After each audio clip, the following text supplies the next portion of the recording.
What I've got for you today is another Team League match from the GSL. We're in the bottom left-hand corner, joined by the Polar Bear on the main Nexus, returning to his beloved Probes. We're looking inside of the main base of Clem. With the introduction of 5.0.16, Clem initially switched back to playing Terran against Terran, but apparently, once more, we have taken up the Protoss pieces. Their first opponent today, playing right here with the red SCVs. For the Shopify Rebellion, we have ByuN. So this particular Team League match has a Pro League format. So there's the Winners League for the GSTL, and then there's also the Pro League format. Now, Pro League used to be a running StarCraft 2 term back in the day. It used to be a pretty popular event, but it uses a bit of a different idea. So you have two teams with a bunch of players. So in this particular instance, we have the Shopify Rebellion with ByuN, Scarlett, Harstem, and Lambo. And then on the other team, we have apparently Team NoGG is their name. I don't know if Clem is the reason why it's called NoGG. I don't know. He's not been GGing every match. But on Team NoGG, we have Clem, Classic, Solar, and Percival. Anyways, it's a best of 5 between these players.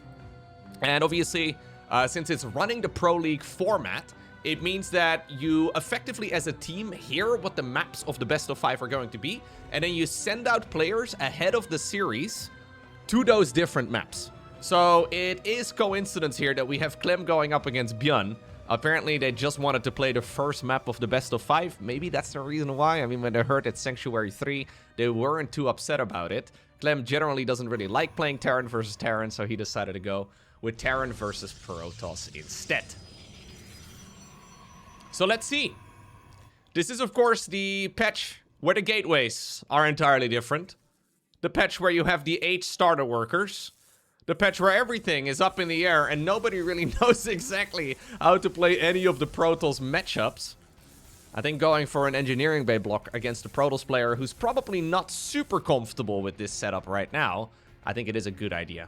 Yeah, just throw any form of curveball here, and I think it will work out very nicely early on. This has now forced out a Zealot here as well for the Frenchman. I find it very funny, though, that, like, these... So I think the players basically can come up with their own name, right? So, obviously, Shopify Rebellion is a official StarCraft 2 team. But then these other guys basically have just bonded together. They just wanted to play in the tournament, I suppose, and they decided to name themselves NoGG. I don't remember the last time I've seen Classic, Solar, and Percival, not GG, though. I feel like on a team with NoGG, it should be Clem, Hero... Clem, Hero, and then probably some streamer, you know? I know many streamers out there don't really GG every game. More GG, more skill is, at the very least, the mantra that I grew up with when I first started playing StarCraft, man. Whiterot taught me at a very young age that more GG meant more skill. Anyways, let's see. The Forced Zealot has made its way across the map right now with the Adept.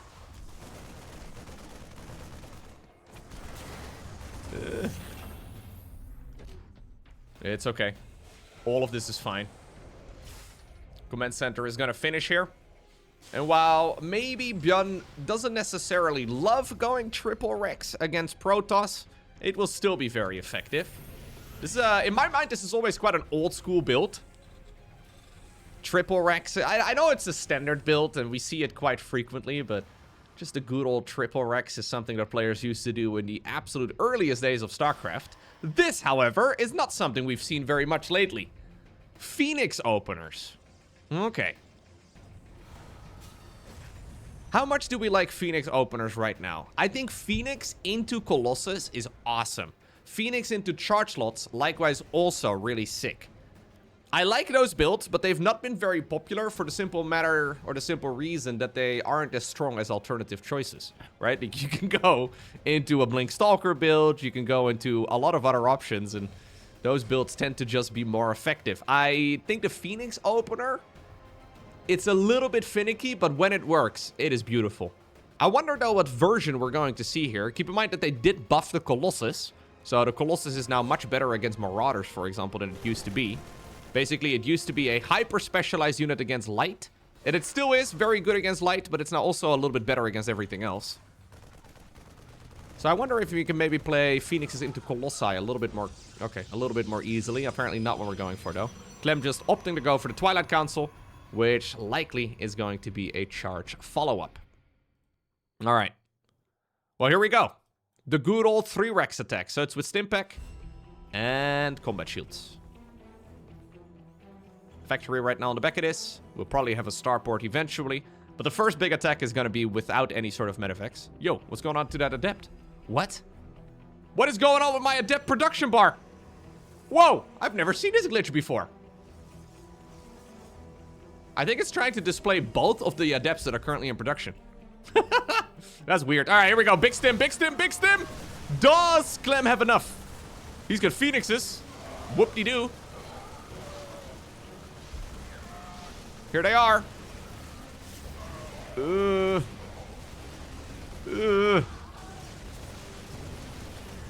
mean, if the Phoenixes were at home at the correct time, I think it would have been able to clean this up quite comfortably. Yeah. Every stim hurts the Terran units too, right? Normally you see stim together with Medivacs. No Medivacs available.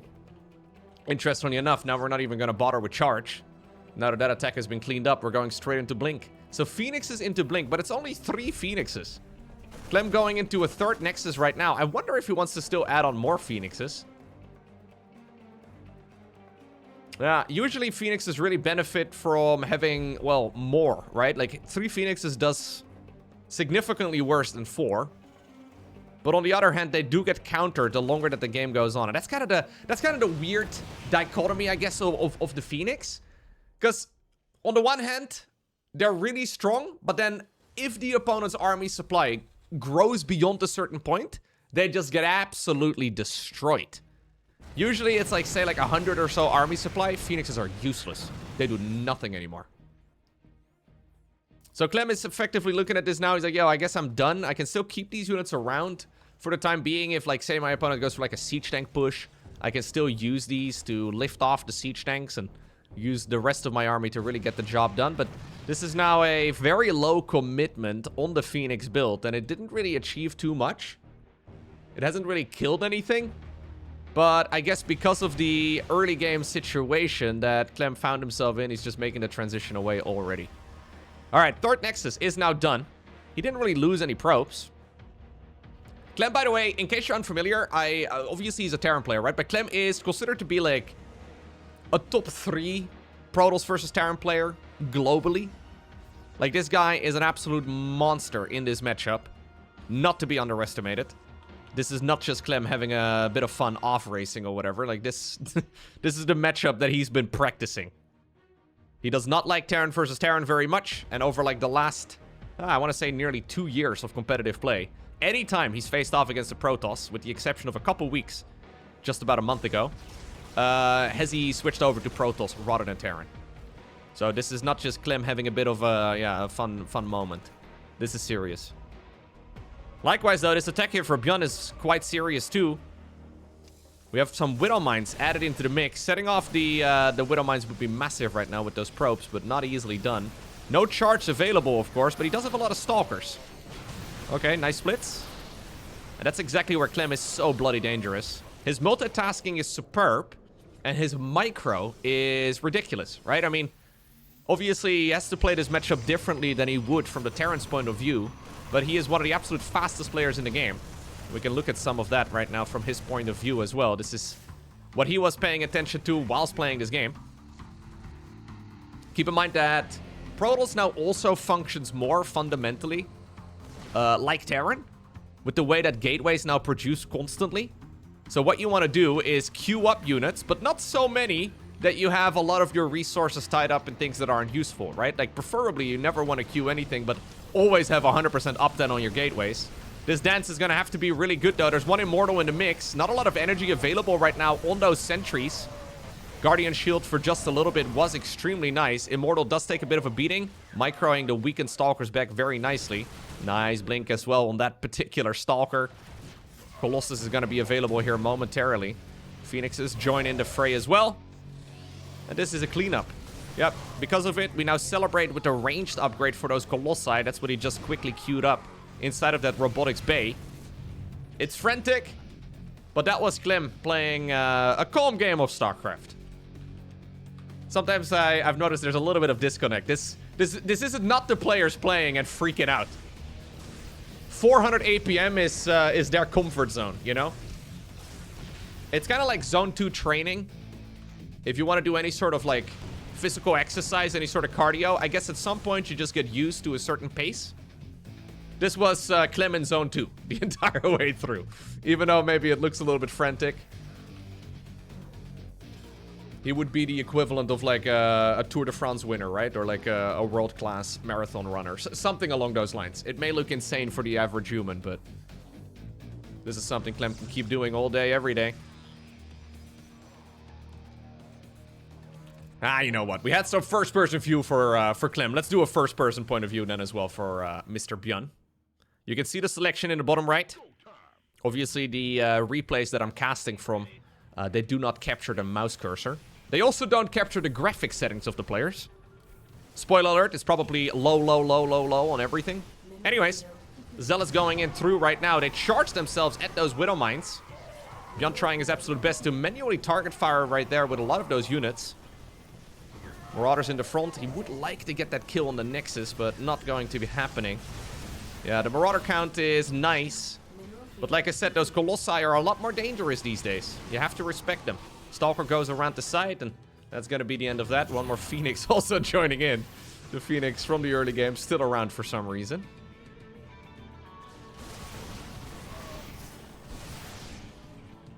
Dark Shrine added into the mix here as well. For Clement. Let's see. Second starport in the meantime right now for ByuN. He would love to make that transition to Mass Liberator, but for now, he really needs to make sure he can shut down those Colossi. It's so funny because the Colossus change is one of those things that was included in the patch notes and everybody was like, okay, whatever, right? Like, it's nice. But it's turning out to be one of the more impactful changes. It wasn't the spiciest one. It's just like a value change. It has very little, little hype behind it. Like, for example, the worker count or the gateway change or whatever. But low-key, one of the more important changes for sure. Now, a lot of people are calling for a lot of those changes, if not all of those changes, to be reverted. Including these two programmers, as far as I know. But, yeah, for now they get to enjoy these additions. Let's see. Dark Shrine is going to be nearly done, man. ByuN is struggling getting his command center count up. Yeah, he's getting everything. Shadow Stride, Gravitic Drive. Like, these are luxury upgrades for Protoss. Slowly but surely, though. Yeah, the Protoss army is being baited forward, but the Viking count is still not that high. There's Colossus number 4 joining in as well. With this many Stalkers available, with the SCV pool, at least they're going to be pushed back for a little bit. But that also means that when the Colossi turn their laser beams around, the SCV count takes a beating. Still, though, ByuN has a lot of units remaining. Was this an overextension here from Clem? Slowly but surely, more Terran units are popping out of their production structures. Likewise as well, we have the same thing happening here for the Protoss. Being able to produce 50% faster because of that warp gate change.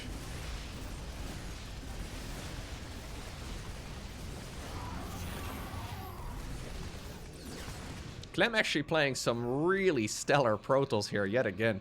It's so interesting how a lot of Protoss players are complaining that this matchup is unwinnable.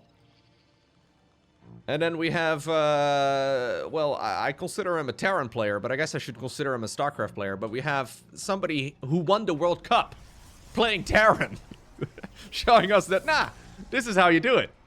You just do this thing, but a little bit. Oh, look at this. This is weird. I find this so weird. We have Dark Templar being built out of regular gateways. Yeah, and I find that weird. It's fine, but generally speaking, it is not what you do. So real quick rundown in case you haven't really followed along with all the changes, all the drama that's happened over the last few months in StarCraft 2. One of the really big fundamental changes that they've made is that the Warp Gate research, he hasn't even no, he has. I thought for a second he had it. I was gonna lose my mind. No, he does have it. The Warp Gate research now does two things. It unlocks the ability for your gateways to be transformed into warp gates, which costs 25 minerals and 25 gas for each individual gate. But on top of that, it also increases the default production speed on gateway units by 50%. And that second part used to be 30%, then it turned out to be 40%, and then nobody was using it still, so they buffed it up to 50%. And now people are rarely using regular warp gates. It's a very interesting setup. Planetary Fortress is secured over here on the right side of the map. Double Colossus, though, will be popping out of those robo facilities. Clem wants to be neighbors with his opponent. It's a beautiful thing. Having neighbors, I think. Because then, you know, when some package delivery thing comes over, your neighbors can accept it for you. That's how it goes in the Netherlands. I have to make regular trips around the neighborhood, asking the neighbors whether or not they have received my packages. It's not a good time. Anyways. Yeah, Clem wants to try and break open this section of the map, but yet again, man, maybe the Colossi are better against Marauders than they have been. It's still a risky business. Now that all of the Colossi are going to disappear, with the exception of a new one that just popped out. Ooh, the Vikings actually flew too far forward. Wait a second. Is Clem now able to break through all of this? Ghosts are also out, though, in pretty significant numbers. Nah, this is still going to be enough here for ByuN to push all of this away. This is where normally you'd be warping in 1 million gateway units in a pinch. Oh, he did actually transform them over now. All right. He apparently bit the bullet. What I'm really curious to see is whether or not Clem is going to transform these structures back to regular gateways. Because now that the aggression is done, it makes sense to warp in units more aggressively, right? But then when you are back at home, maybe in a more defensive spot, maybe it's not such a bad idea to transform them back towards regular gateways instead. Looks like, though, he's not opting for that. That's something that a lot of Protoss players are experimenting with.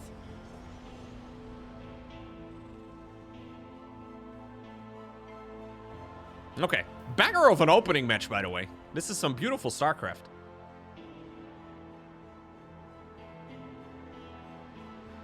Nexus being taken over here on the right. Mirrored location as well on the left side. In the upper left-hand corner, we have Clem taking another base.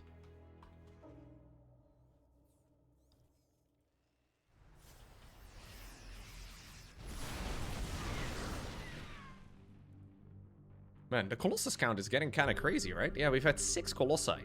Exactly triple digits worth of Zealots, but 6 Colossi. Clem's game plan, though, has kind of slipped out of his fingers a little bit. The original goal was to try and keep this Terran player on 3 bases. But now ByuN is on 5. It's still uncomfortable for ByuN, though, because if you look at the mini-map, I can't even count them that quickly. Clem has a lot of stuff, right? He has a lot of income right now. 87 workers as well. He's able to just get so much income. Effectively, we have now swapped over to a different playstyle altogether, where Clem is trying to Zerk with Protoss as a Terran player, the Terran.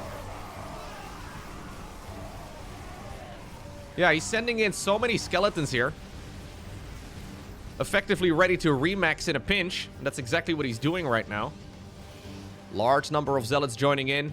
Double Robo facility is going into double Prism. Oh, by the way, the one we had earlier was not Gravitic Drive. I think I called it Gravitic Drive.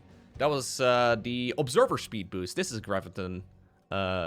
Anyways, we have the movement speed for the Prism, and previously we had the movement speed for the Observer.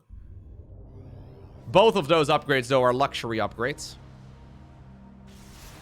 Ooh. Free Colossus. You'd never look a gift giraffe in the mouth. Although you would have to ask other questions, man. If your neighbor offers you a giraffe, yeah, I think that would be problematic. Anyways, ultimately, ByuN does not feel comfortable with how this game is going. He may have gotten a free giraffe, but he didn't know what to do with it. GG. Game 2 in this best of 5 team league. Spawning right here in the upper right. We're looking inside of the main base of Solar, representing team NoGG, the same team that Clem was part of. So currently leading this 1-0. And his opponent down in the bottom right, playing in red, we have Scarlett. Scarlett, of course, for the Rebellion. Let's see. I'm not sure how much StarCraft Scarlett has been playing lately. So Scarlett is one of the developers of Zero Space. I know she's been very busy with that particular game. I'm not really sure. Like, obviously, that game going into early access not too long ago is a pretty big time sink, I'm sure. I know the game design industry, or like the gaming industry in general, is absolutely brutal with the amount of time that you have to, spend just getting your game up and running. I did, by the way, cast a series of Zero Space that I uploaded on the More Loco channel. So there was a tournament that had a $13,000 prize pool, the first big event for that RTS. And that video did surprisingly well. I'm actually looking at the analytics right now. I'm opening them up. Yeah, that video is getting close to 100,000 views. That may be like the best performing second channel video that I've ever uploaded. It's kind of insane. So that's youtube.com/morloco if you're interested. Views are 8.5 times higher than usual. More subscribers are choosing to watch it. Yeah, so apparently that helps the video reach more of a YouTube recommendation. It's pretty crazy, actually. It's really sick to see so much interest for another RTS game. But anyways, that's what Scarlett has been working on over the last bunch of years. Pretty excited to see where that game is going to go. I am planning, by the way, for those of you interested, I am planning on casting more Zero Space as well moving forward. For the time being, I'm planning on uploading those videos to my second channel, so that's More Loco. Just because, well, the way that the YouTube algorithm works, it doesn't really like it too much if you mess around with the main channel too much. And maybe at some point I'll upload some on the main channel too. But anyways, I know they're starting up weekly tournaments in September. So we already had players like, for example, Clem and ByuN participate in that too. Obviously, I wouldn't be surprised if Scarlett, for example, is also going to play. So, yeah, I'm gonna try and get my hands on some of those replays, and I'm gonna try and make a bunch of additional videos for that too, and see how it goes. As long as there's interest, as long as the game is good, I am certainly not against casting it. That's of course just going to be like a bonus cast, right? I'm not gonna have that replace my StarCraft 2 casting, but I think it is nice to mix things up a little bit from time to time. So if you're interested, check out the More Loco channel. Anyways, Fear and Faith is where both Solar and Scarlett were chosen to come out. And even though maybe Scarlett could be a little bit rusty, relatively speaking, it's Solar here who appears to be going for a cheeky cheese. A very quick Evo chamber. Okay. Solar, by the way, recently overtaking Hero and Max Specs for the number 3 position globally. Gotta re-respect it. Solar is a bit of a beast. Somebody who really flies under the radar. It's actually kind of insane. Like, rarely does anybody bring up Solar, but this guy's a beast. He's extremely good, and he's been very powerful. Obviously, you always have to take those stats with a grain of salt, but statistically speaking, according to a Ligulek at the very least, Solar is currently the rank 3 globally. He's been having some very stellar results. But definitely flying under the radar. So it's a quick +1 carapace. So this is an upgrade that's made a little bit cheaper on the new patch. 100 minerals, 100 gas, rather than 150, 150. Scarlett has decided to opt to, open up with a good 2-base roach speed kind of build here. At the very least, that's what it's looking like. Oh, a Zergling slipped through the cracks. I'm assuming we could go Spire as well, but I'm assuming it's just going to be good old roaches with speed. We do have 4 gas. Now we have 3 gas. Now with 3 gas, I don't think you really do so. Now it's going to just be roach speed. Solar has seen the lack of the second gas geyser in the natural. So that alone is already a really big giveaway that this is not going to be something super aggressive. It could still be night display, technically speaking. It could also just be, of course, that the opponent is a little bit late on that second gas in the natural. But if you really want to rush up to a Muta build, you take these gases effectively as quickly as possible. And usually also both at the same time. So I think Solar is not really putting her onto any sort of Muta play right now. But it's still always a little bit sketchy. Because going up against a 2-base Zerg, yeah, you know you may have the bigger economy, but you never really know exactly what they're cooking up. I'm actually surprised he doesn't have vision of this little dead space. This is prime Nidus Worm real estate right over here. We see this as a location for Niduses all the time. Such a cheeky little dark spot in the corner of the main. It's actually one of my favorite features on Fear and Faith. The entire, this entire section of the map is kind of wild. I do think it's really cool. Anyways, it's just gonna be good old roaches with +1 armor. Yep, roaches with +1 armor and roach speed. Let's see, can we send it? This is a classic timing attack for Zerg. Usually, though, the classical version is the one with +1 attack, +1 missile. +1 carapace, not bad, of course, but yeah, so far Solar is deflecting this just fine.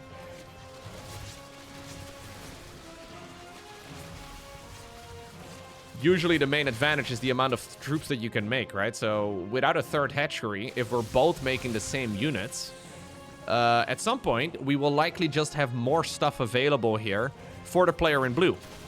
At the very least, that's what Solar is banking on. Obviously, he also has that quick +1 carapace. Yeah, he's totally fine. Let's see. Oh, dude, it's pouring outside all of a sudden. I was wondering what that noise in the background was. Apparently, there's an outside world beyond my windows. This is crazy, okay? I keep the blinds closed, of course. That's the most reasonable thing to do because the sun is evil, but it is absolutely pouring outside right now. I was wondering where suddenly that noise was coming from. It won't be picked up by my, my microphone, but my ears, apparently. They picked it up. Crazy. All right, anyways. The roaches here are getting surrounded by a bunch of links. For some reason, they're not on attack speed. Brenda, where were you going? 3 roaches trying their absolute best. We have 3 defensive roaches as well. Yeah, and I don't really like this hole too much for Scarlett. I mean, it's hardly the worst position to be in, but it didn't really work out the way that things were intended here, right? Like, we didn't really get the advantage that Scarlett was hoping for. Now, Solar has been playing this very respectfully. I think he could have had more drones on that third base. He's just been sitting on 30 or on 44, so he's got like 4 more here than the opponent. Fair enough. A bunch of Zerglings managed to sneak through.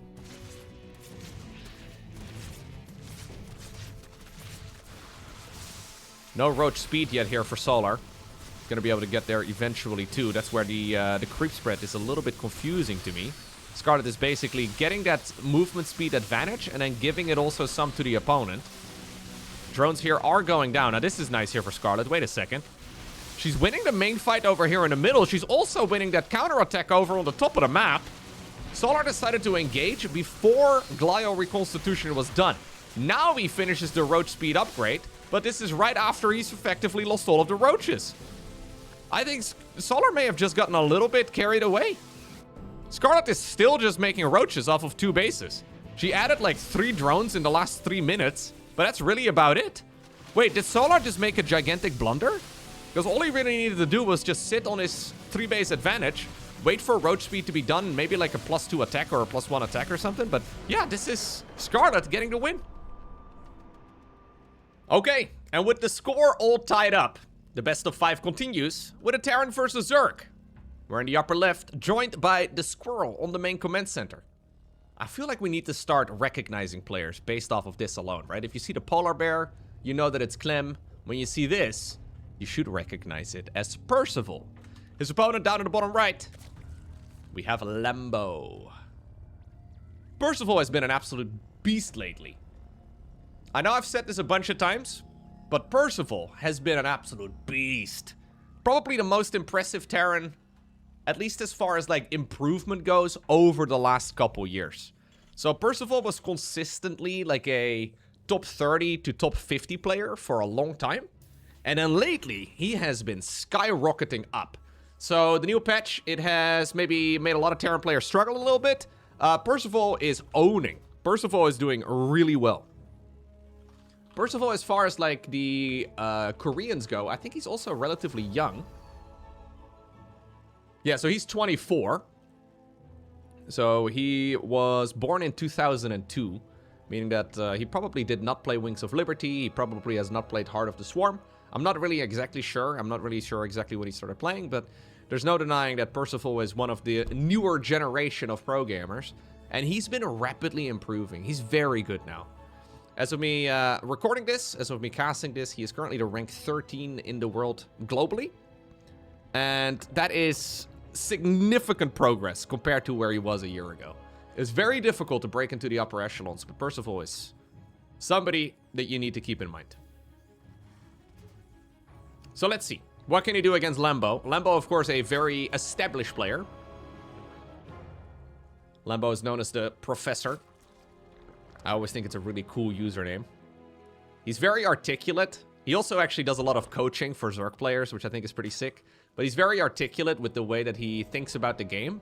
And oftentimes, a lot of the strategies that you will see other Zerg players playing are invented by Lambo. So a lot of the strats that, for example, Sarah has won tournaments with, it is Lambo who is the original guy that came up with it. Now, sadly for him, other people come along and then, yeah, get more success with the stuff that he has invented. That's a little bit unfortunate. But Lambo has been consistently playing at a very high level for a long time, and certainly one of the world's very best. So let's see. Let's see. It is pretty wild, right? Like how a lot of the younger pro gamers now, I mean, maybe born in 2002 isn't even really that young, relatively speaking, but it's pretty wild how a lot of the top ranking guys that are coming up in StarCraft 2 right now are born in like 2007, 8, 9, 10. You know, quite literally right around the time that StarCraft 2 came out. Like, there's people out there that are way better at you than at the game, right? Than they came out after the release of StarCraft 2 itself. Yeah, that's, I guess, the nature of things. It is also how it works in other esports, though. I find this quite interesting, too, where even for games that have been around for decades, right? Like, for example, Counter-Strike, a lot of the top dogs are still very young. Even though I'm pretty sure that game is technically like 18 plus in some countries. I'm not really sure, but anyways, yeah, there's, I know StarCraft 2 is technically also, I think it has an age limit as well for some players, but, I still remember many years ago when I was young, and I've mentioned this before, but when I was young, I wanted to go buy Warcraft 3, and I took my mom to the game store, right? When you could go to the shop and buy physical video games. My mom thought, nah, this Warcraft 3 game, we're not gonna pick it up because it has a scary orc on the package. I was like, Mom, come on, I want to pick this up. You know what Mom ended up buying me instead? Grand Theft Auto. I find this is one of my favorite stories. I told my mom this years later. Because the front of the box did not look nearly as terrifying. Now, obviously, GTA is yeah, I would say a slightly more mature game than Warcraft 3 ever is. I mean, maybe this entire city must be purged is a little hardcore, but the things I've done in GTA when I was like 12, let's just say that it was maybe not the wisest choice. To be fair though, games didn't really look the same as they do these days. They're a lot more strict about those rules in the Netherlands these days too. I actually don't remember. Did they have like age ratings on the boxes back then? Was that a thing? Maybe. Maybe. Anyways, lair coming up right now for Lambo. Both players just building up very standard builds.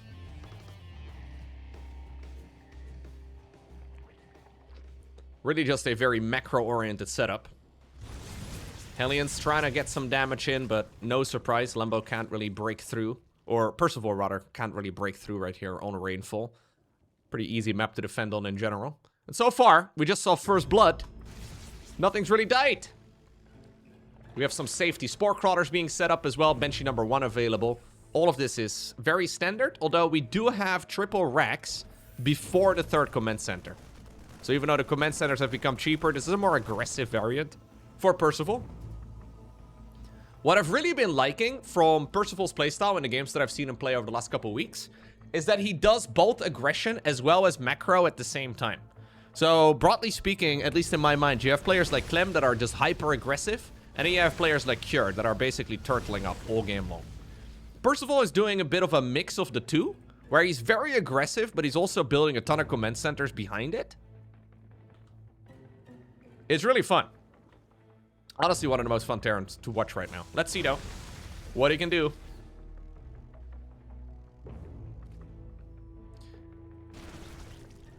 GTA is a very educational game, by the way. I learned a lot about how the game and the world works.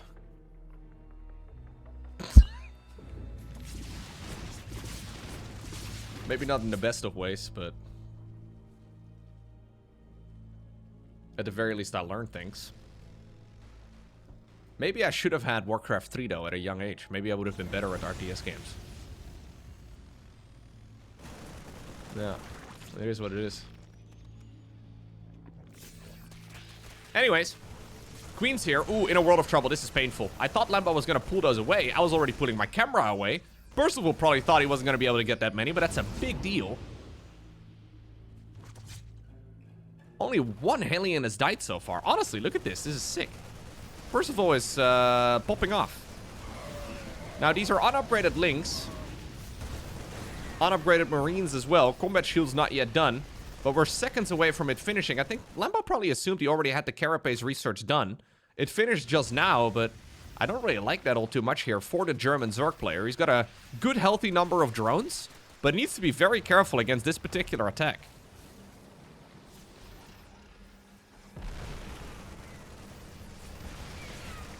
This is such a scary push, right? Like, these two tank attacks that we've been seeing more and more lately are incredibly difficult for Zerg to clean out. He's going to be able to get rid of one of the tanks, maybe, but what about the one in the back? Yeah. Still, though, there's way more economy available right now for the Zerg than there is for the Terran, so getting this base destroyed is critical for Percival. Okay, he gets the job done. I think we lift up and get him out. Oh, we go into the main base. We're Percival. Of course we go into the main base. A lot of players like to go home, try to salvage the siege tank situation, but no. It is time for us to continue the aggression some more.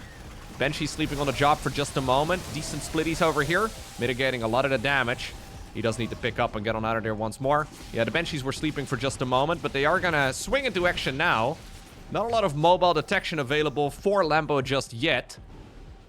New medevacs are being loaded up. 4th Command Center coming in as well. 2nd Factory after the 4th Command Center.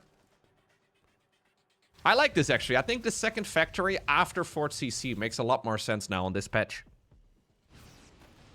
We still see a lot of players going 2nd Factory before the Command Center, but especially with, like, the earlier extra barracks, I don't think it's a bad choice. 2-2 has been fired up for Percival.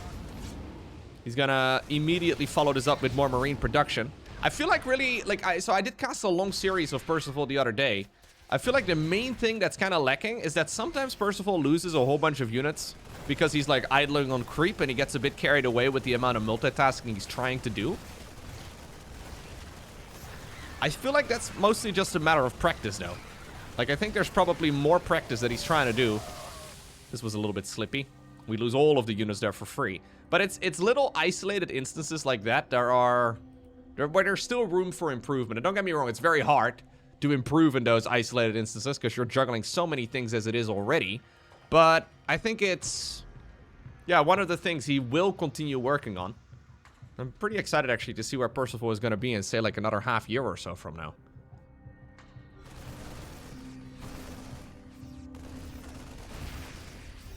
Okay. Siege tank push continues. Lambo really not finding an opportunity to go into, like, a hive or lurkers or ultras or anything like that. He's getting an infestation pit going right now, but he's unable to really find his groove in this game. He's not in a bad spot, though. Baneling's not quite leading this. He's going to pick up and get on out of there yet again. Banshees together with a Liberator now joining in too for a little bit of additional damage. Liberator in the main base too, cycles that one around. Liberator in the natural. Banshees over at the 3rd. Marines over here in the middle. I mean, there's a lot of action all over the map.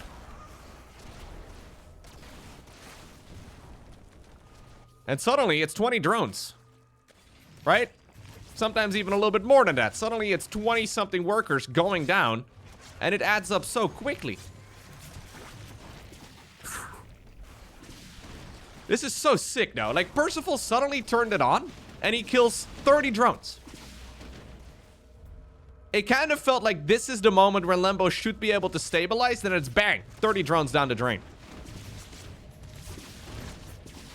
Huh. The armor upgrades. That's so funny. The armor upgrades kicking in. But 32 workers is not bad. Soon we're going to be over 9,000 minerals down the drain. What? 9,000? Well, I think it is right. I mean, it's literally just a statistic. He's trying his best to still get some value out of these Banshees. I love, by the way, that these Banshees are still here. Because now they're also maybe dying, but they're drawing this entire army of the Zerg away from where the action will be. Siege tank line. Set up. Liberators joining in. Siege tanks, though, kind of awkwardly positioned. Yeah, and this may be a bit of a misplay here from Percival. Does Lambo even have the numbers, though? Wait a second. There's another drop happening here, too. Target firing down the Banes. Needs to be careful. Picks up. Gets some of the units out. More command centers in the meantime on the production tab. 3-3 stepped up on as well. More CCs added into the mix. This is what I was trying to explain. It's this mass aggression, mass expand approach.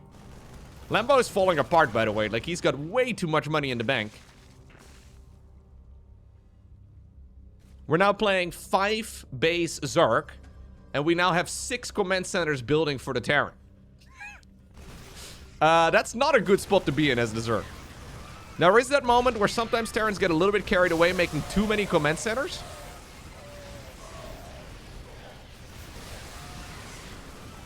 And you do have to keep that in the back of your mind as a Terran player.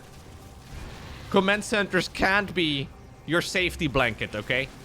You still need to actually have attacking units as well.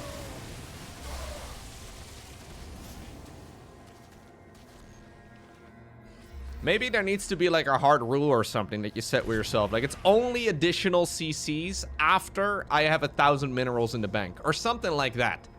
Because I feel like right now we're making that rule when we have 300 minerals in the bank, we make another command center, and then sometimes you can't remax because you've just invested all your money into command centers. I think having a bit of a bank as well at this stage in the game, it may feel bad, right? Because as a StarCraft player, you're pretty much always encouraged to keep spending your money as quickly as possible.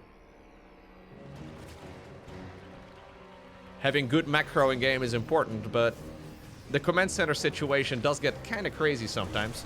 Anyways, Percival slowing things down a bit, mostly because he's got 3-3 just about done. This is 3-3 long before the Zerg. Ghosts are already coming out. Hatchery here in the middle is actually very low. This is where the 3-3 actually really kicks in. A little bit disjointed. We probably should have already been waiting a little bit longer. Still though, Zerg is really not able to transition into any sort of hive. There is no Adrenal Glands. There is no Ultralis Cavern. There is no Lurker Den. Lambo has effectively been trying to survive ever since the first group of Hellions came across the map. Now he's decided to put down a bunch of additional bases.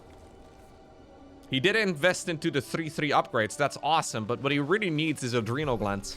Adrenal Glands is by far the biggest oversight here. I'm hoping that he did it on purpose, right? That he's just not getting it yet, but he's got the money for it, so I think he's probably forgotten about it, which could be a really big problem moving forward.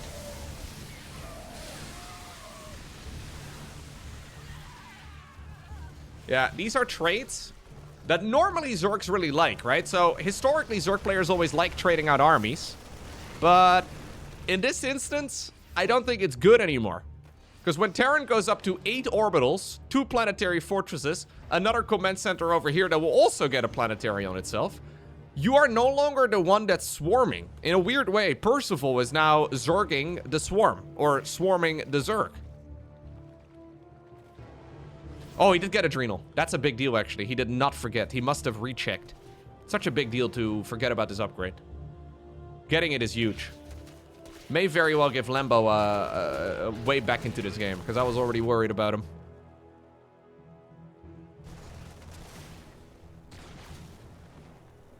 Building armor.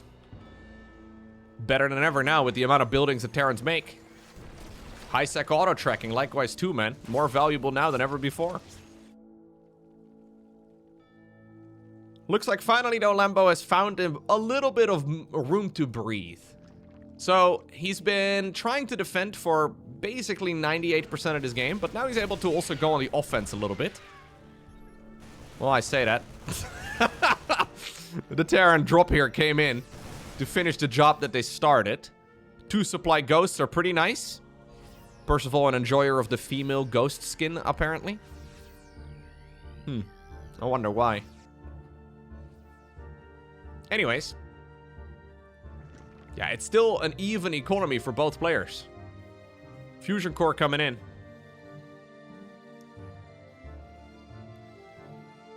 One of my favorite bugs in recent memory that we had about a year ago in StarCraft 2 was the female ghost bug. So, once upon a time, the ghosts were 3 supply. I know they've been reduced back down to 2 supply now. Anyways, at the time when they first changed the way that unit worked, they increased the supply count to 3. That's what it said in the patch notes.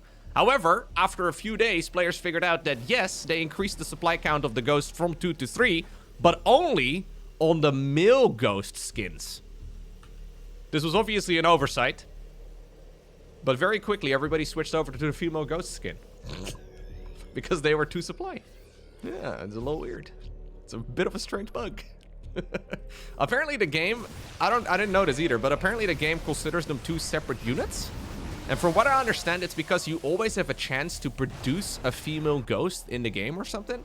So you can always, like, there's like an Easter egg type of thing that you can produce a female ghost if you, like, it's like 1 in 100 or something. I don't even know the rule. Anyways, and apparently then they added a skin for the female ghost as well, and then apparently it was considered a separate unit. It's a bit of a weird oversight. Nowadays, though, everything is 2 supply again. Yeah.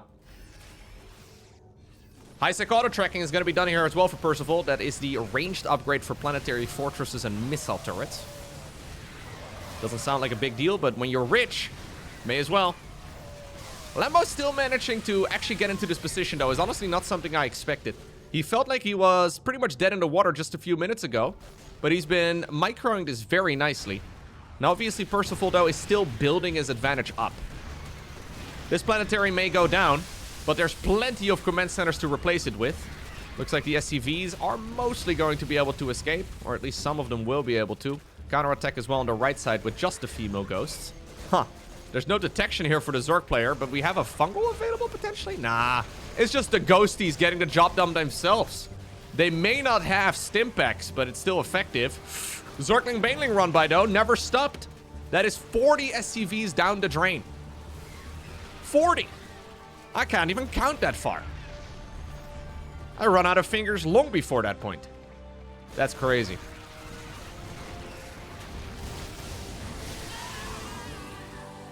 Yeah, and this is now when the game can become really strange, because Percival was effectively winning this, but he was like, I'll get another command center. I'll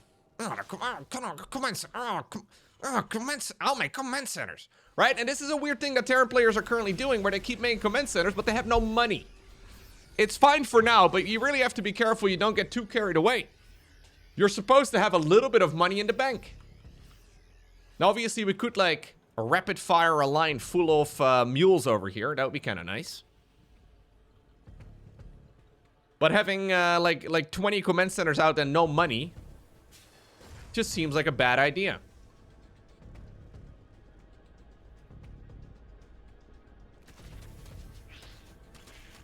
I guess they're an appreciating asset, right? That's how you gotta view the command center now. Many units in StarCraft 2 are depreciating, but not the command center. Maybe Terran players, if this whole StarCraft thing doesn't work out, can be financial advisors or something. It's really nice. They're buying more real estate. Sometimes they accidentally find themselves without a place themselves to live, but at least they own the city. Lambo going in again. He can remax really quickly. It's an expensive army, though. He wants to hunt down the ghost. Does not quite get the ghost down, and that was actually quite expensive for the Zerg. No fungal growth to keep these units, at bay. Kind of an ugly fight. There's a simultaneous fight as well happening, though, in the bottom left. May have been the main distraction. But that was a really good engagement there for Percival. I think the really scary thing is when Zerg has, like, a lot of money in the bank, and you don't just have to deal with one maxed out army, but then you also have to deal with the follow-up maxed out army. 13 SCVs being produced all at the same time. That's a lot of workers. It's like a Zerg player making a round of drones 20 minutes into the game. Fungal growth over here too, but not a lot of follow-up. Planetary Fortress and Siege Tanks and Liberators, I don't think you can break open. Nope. So now we ended up killing a lot of Marines and Marauders, but that doesn't really achieve that much.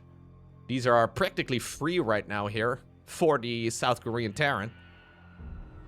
Lambo has half the map taken, by the way, but he is unable to break open the second half. Yep, and that's why Percival is now turtling up.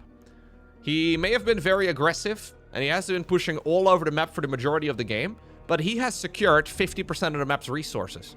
If he can continue trading the way that he has been, and obviously this is him fighting on creep, so likely this is going to go more in his favor the longer time goes on. If he can mine 50% of the map, this game is in the bag.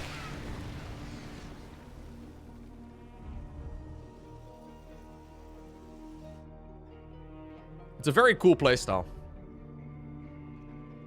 Yep. This is the usual transition that Zerg players will go for late into the TVZ matchup.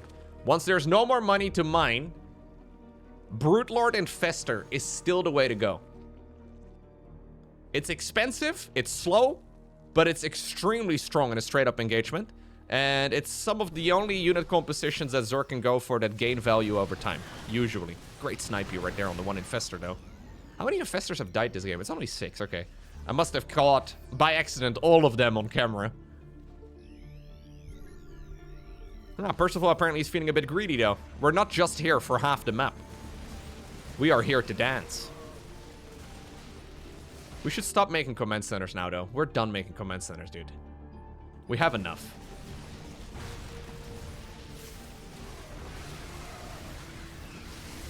Microbial Shroud over here? Okay, I don't know. I don't know. Do we have enough? This is that billionaire greed, man. Like, come on, dude. How much money do you want? It's never enough for Terran players, huh? They just keep making command centers. This fight over here, though, is phenomenal for Percival. Lambo wants to make a transition towards Brute Lords, but keep in mind, we already have 16 Ghosts.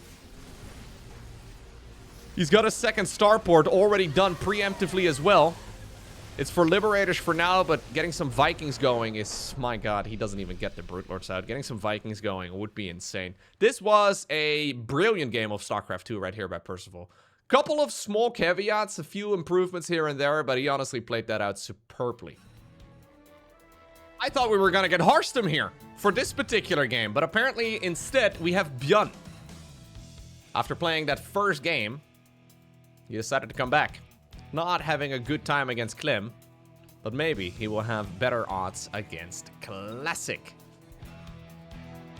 So on the Shopify Rebellion, we have ByuN, Scarlett, Harstem, and Lambo. And then for Team NoGG, it's Clem, Classic, Solar, and Percival. So Classic is the final person for this particular team to come out. I'm guessing that maybe Harstem is unavailable. I know he was doing some traveling when I last talked to him, like a week ago.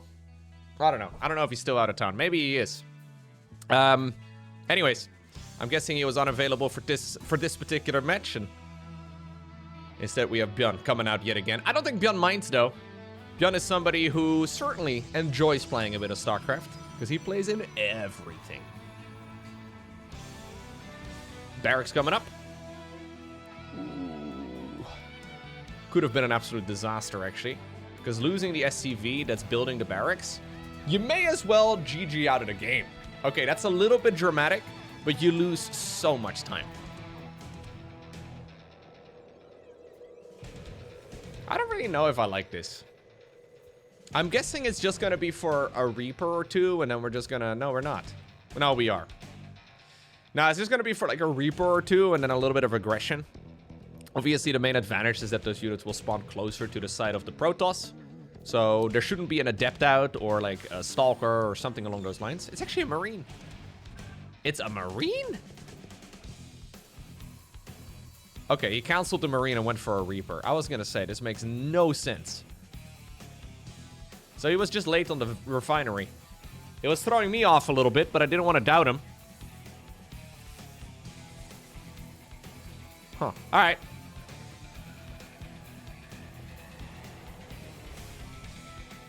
Mules are going to be dropped out of the high heavens. And that is indicative that there are indeed barracks out there somewhere, right? You know that there is a barracks out there somewhere. You just don't know where it's located. Still though, I love this little pocket here for Classic. Because ByuN is going to get into the main base. Alright, he's going to run around instead. He's going to get into the main base here. And will indeed not be able to take the short route in. He's got about a maybe 15-second window here. And he deals no damage with it. Stalker already crawling on over in this direction. Okay. So, what did we do with this? What was the point of this? I don't know. Honestly, it does slow you down a bunch, though. You have to go double refinery as well. Double refinery means that the second command center is going to be later. Classic in the meantime, getting that Zealot going across the map. Zealot's not really preferred usually, but they're still quite nice to have in this type of situation. Ooh, and we did not lift the depot in time. Widowmine coming up. No Cyclone or whatever. Need a tech lab for that. This is mostly just a nuisance. Hey. The Zealot succeeds. Oh. Oh. Oh, what? ByuN! Wow. Did he at least get the Stalker out? Yeah, he did. That was honestly a pretty significant misplay. Micro Jackson. More like Sleepy Jackson, I suppose. More like, where is Harstem? I was promised Harstem was gonna play this game, is what ByuN was probably thinking. And then instead we end up with this. Maybe for the ace match he would have come out. Anyways, this is not a good start here for the Terran at all. Not only did you have to make the flight of shame with that barracks, losing 2 SCVs, losing a Reaper. Look, all of it is forgivable, but this is already a pretty tough matchup as it is. Napping, not optimal either.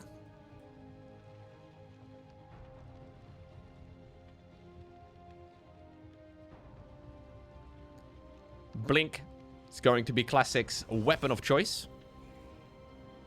Cyclone driving around, trying its absolute best. Command Center will be heading on down to the low ground. And you know what? This guy did such a good job that he gets to build another Command Center. ByuN really liked that contractor. He decided to work with him again. The first guy died. Speaking of which, Stalker also ends up going down. This is where Cyclones are pretty sweet, but obviously if you go for a Cyclone, it also meant that you're not producing a Siege Tank at the same time. Not such a big deal. Yeah, still though, if you want to get Blink, right? You want to save as many Stalkers as possible. Classic, not really somebody that really enjoys going for like a Stalker all-in or anything along those lines. He did go for a Robo right now before the 3rd Nexus. So at least that's something. This is not just like a straight 2 gateway into triple Nexus type of setup. It's a little bit more conservative than that. But it should be okay.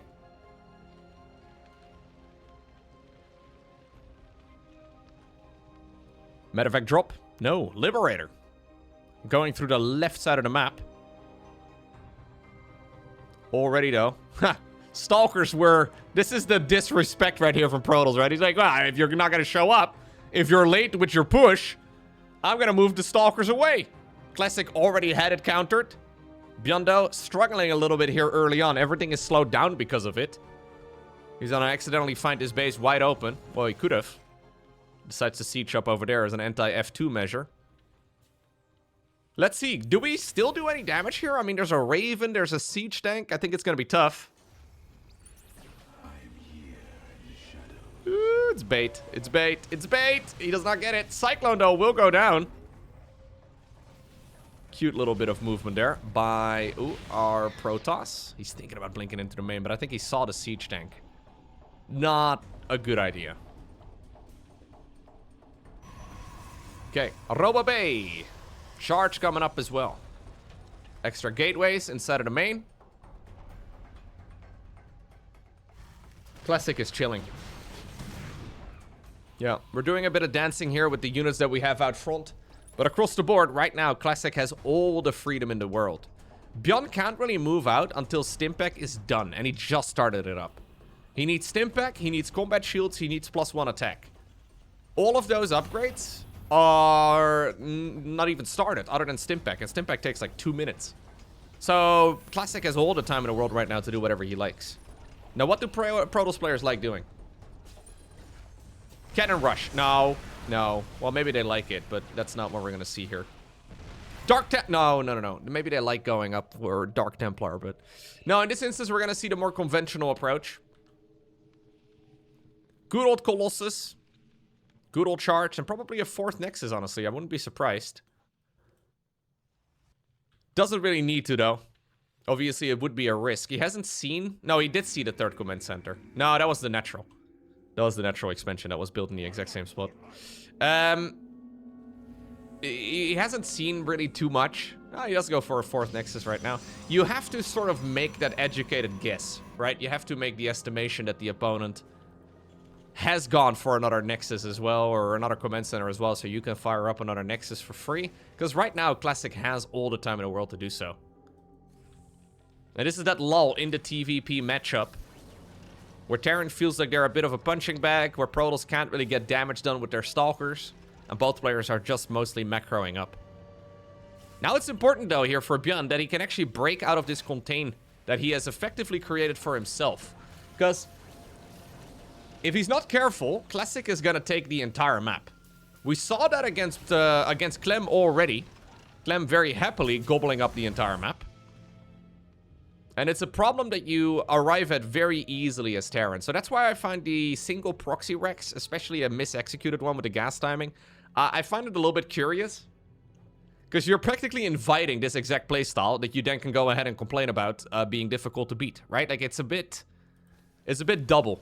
As a matter of fact, I think Classic is totally fine fighting this right now. Normally, you fight this type of attack without even, like, necessarily combat... Or not even necessarily combat shield. Not even necessarily charge being done. Now we even have Colossus ranged. Yeah. This is Classic being a base up on the opponent and being able to deny the opponent's third. There's no reason for him to be too aggressive, but any slowdown here is brilliant for Classic. We're gonna go into the Warp Prism speed upgrade as well. He's double researching. Inside of the Forge. Oh, missing one Stalker there to one-shot the siege tanks. Gravitic Drive, though, is going to allow him to sail by whatever he likes. A lot more gateways coming up as well. Yeah, ByuN unable to really get into the groove now. This is a winnable position for Protoss. Likewise, also a winnable position for Terran, but it's very difficult for Terran to break out of this. Now we have aggression all over. This isn't even Classic's final form. Like, Classic can go Super Saiyan 7, and this is like Super Saiyan 2 right now. Like, if you can go Super Saiyan 7, why even bother going for the attack at 2? It's like, well, sometimes you don't have to summon the power of the universe, you know? Sometimes summoning the power of just one planet is enough. Yeah, and this is brutally frustrating for ByuN. Because you just end up being a punching bag now. But he kind of invited this himself, so yeah.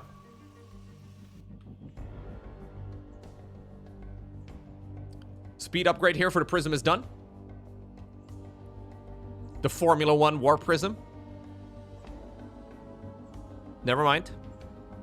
Okay. Nah, Formula 1 cars generally speed up in the corners as well, man. This guy clearly slowed down in the corners. Very careful driver, I will say. That guy stopped in the corner. Does end up getting shut down. Likewise, these Zealots will not achieve too much. But look, there's another Nexus here on the far left side of the map. Normally, Protoss actually takes this base over here. But, yeah, we've gone for the one over on the 9 o'clock position. ByuN making a blind push down south. Yep. And this is kind of weird. Normally, we see these bases taken, and then usually Protoss players really struggle holding onto them. He's taking the top left, too. Classic is going around the map, man. We went horizontal, and now we're going... We're going Crescent Moon. is there enough for ByuN to even really stop these type of attacks? Classic is just pushing in a little bit to get some value, but it's an additional dozen or so workers going down. Speed Prism has arrived as well for some speedy warp-ins. 3-3 research. 3-2 research coming up here as well for Classic. But ultimately, Classic here just destroyed ByuN. So that means that he and his team get the job done as they get the 3-1 advantage over the Shopify Rebellion. So that's a victory for Clem, Classic, Solar, and Percival. Interestingly enough, Solar, technically speaking, yeah, an absolute beast. But interestingly enough, I think he, technically at least, statistically had the easiest matchup. He was the one dropping a map. GG.